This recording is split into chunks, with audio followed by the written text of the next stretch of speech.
Hello, this is Krystal, and thank you for joining me for this week's First Chapter Friday. Today I will be reading from the first chapter of Beatriz Williams' The Glass Ocean. Chapter 1, Sarah. New York City, May 2013. The evening had turned blue and soft, the way New York does in May, and I decided to walk to the book club and save the bus fare. According to Mimi's Facebook message, the group was gathering at her apartment on Park Avenue, deep inside the plummy center of the 70s, at least 30 minutes from my place on Riverside Drive, but I didn't mind. I was a New Yorker. I could walk all day. Anyway, a brisk hike, so I told myself, scrolling through the Mimi message chain for the millionth time that afternoon would settle my nerves. I allowed myself plenty of time to get ready so I wouldn't arrive late. Lateness was unprofessional. Mom used to tell me, dressed in her ladylike suit and smelling of youth, dew, and good manners, select your outfit the night before. Leave 10 minutes early. All good advice. I'd already laid out a pair of indigo skinny jeans and a silk blouse, and I only changed my mind about the blouse twice. My favorite wedges, because they loaned me a few necessary inches without trading off my ability to walk. Collared necklace, hair and ponytail, just the right kind of casual, throw this on without thinking elegance to set those Park Avenue yummy mummies back on their libertines. The necklace itched my collarbone.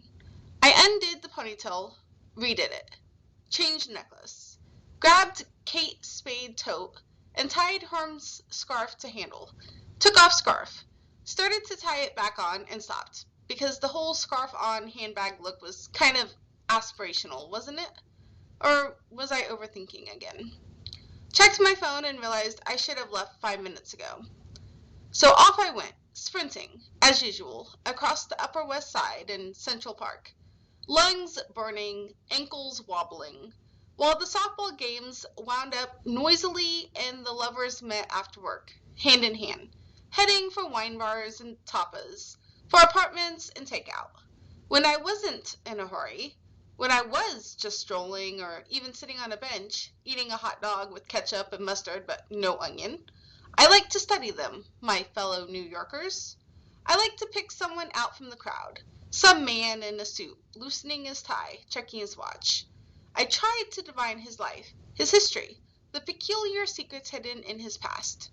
Mom used to tell this story about the dinner parties they once had, before Dad left, and how I used to peek through the banister when I was supposed to be sleeping, and watch the guests, and how in the morning I would bombard her with questions about them. Who was married to whom? Who did what for a living? Who came from where and had how many siblings? And I used to think this story of hers was true. I used to think I was burned from my career. Now I wasn't so sure. Not anymore. Not while I galloped past Belvedere Castle, dodging baby strollers. Not while the smell of Central Park filled my mouth.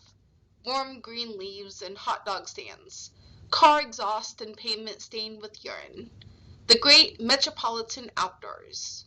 On my left, the gray-beige spike of Cleopatra's Needle loomed up, cornered by about a dozen tourists brandishing their selfie sticks, and the sight of them seized me with panic. I accelerated to a jog, then back to a speed walk. When I burst through the gap to the horns and shouts of Fifth Avenue, I paused to check my phone and realized the panic I'd felt was genuine instinct. I'd misjudged the walking time. I was already 11 minutes late. All the other women would have arrived by now. Probably figured I'd flaked and felt pity for me. Upper East Side housewives always had their act together. Checklists every morning neatly checked off by bedtime, and they couldn't understand those who daydreamed and lost track of time, whose brains and lives could not be contained inside straight, organized lines. Mimi hadn't mentioned the cross street in her message, just the address on Park Avenue that suggested 70s. I plunged plunged across Fifth, weaving between two tour buses and into the path of an oncoming taxi. And if you would like to know what happens next, you can check this title out on the Libby app. Please join me here next week as I read from Neil Gaiman's The Ocean at the End of the Lane. Thank you and have a great weekend.